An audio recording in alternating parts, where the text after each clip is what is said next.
Welcome to part 4 of the Core 2 video tutorials. Up to this point, we've been using Core 2 in what's called standalone mode, meaning that it's running on its own and not as a plugin. One of Core 2's greatest benefits, however, is its ability to seamlessly integrate with a sequencing host. Let's take a look. We saw earlier how the Core 2 browser makes it easy to find the right sound. This is perhaps most important when using Core as a plugin in your preferred sequencer. Core will help you find the sound that will gel best with your song. Here we have Cubase loaded, but bear in mind that Core will run as a plugin in any sequencer that supports VST, audio units, or RTAS plugins. Okay, let's listen to our track to get a feel for it.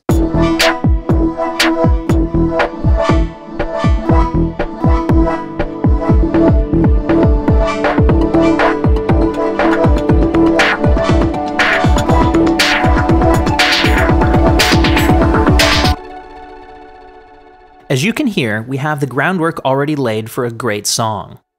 What's missing is a lead sound. Let's say we want to add a simple melody.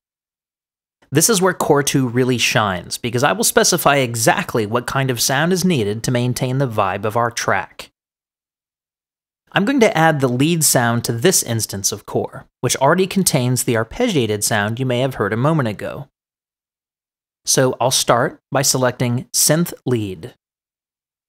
Now, I want something that fits nicely and doesn't overpower the other instruments in the song, so I'm going to click on Soft to match the existing timbre.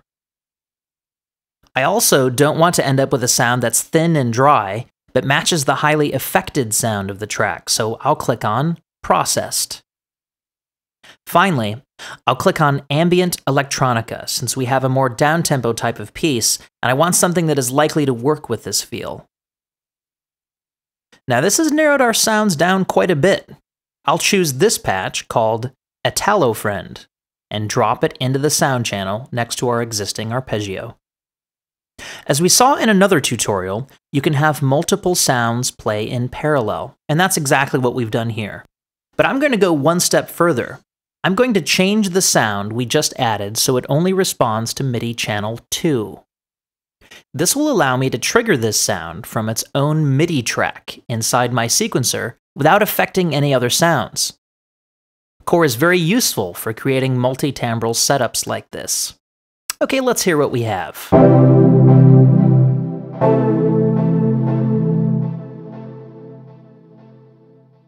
Let's hear it in the context of the track.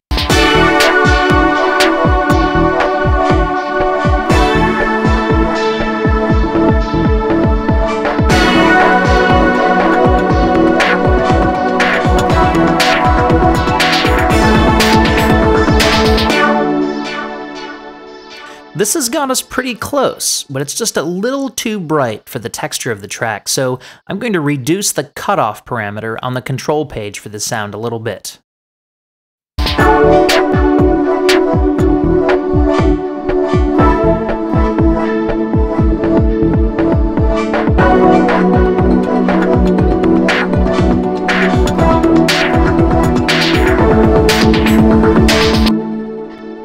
Perfect.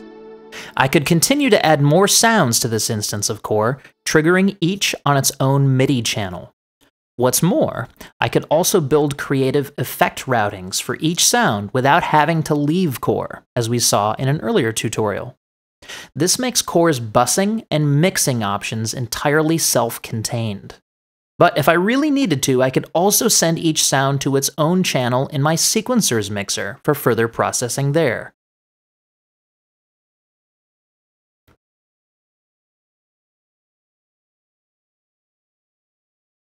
In the previous example, we used Core in a multi-timbral manner. In other words, we had more than one sound loaded into a single instance of Core, each on its own MIDI channel. There is another way to work with multiple sounds in a sequencer, and that is to load each sound into its own dedicated instance of Core. In this sequencer project, I currently have 3 different instances of Core loaded. One of these instances, for example, contains the drum beat heard in our song, as well as one of the pad sounds in the background. The good news is that I don't have to interact with the sequencer nor use the mouse if I want to reach out and touch these individual instances of core, because it can all be done via the core controller. When in sound mode, pressing and holding the F1 button brings up a matrix depicting all of the current instances of core. Pressing the up-down cursors will switch between them. From here, I could make changes to the control pages for the currently selected instance, engage various sound variations, and morph between them, or any of the other sound-related operations we've seen demonstrated in previous tutorials. This ensures that you can quickly get to the sounds you want and easily make the necessary adjustments without breaking your workflow. As we've seen, core sounds provide plenty of opportunity for hands-on control via control pages and sound variations. Sooner or later, you're likely to want to record these knob movements in a sequence. This is commonly referred to as automation. Automating parameters in Core 2 is easy. Let's see an example in Cubase. We'll automate some parameters on the lead sound we found previously. I will first enable automation in Cubase. I'll then dial in the sound variation page in Core so we can record some morph movements. Now it is simply a matter of playing our sequence and moving some knobs in Core 2.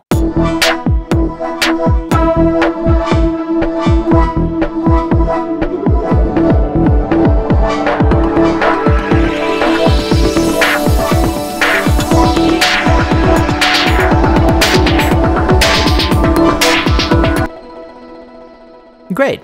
Now let's disable Cubase's automation write mode and play back the result.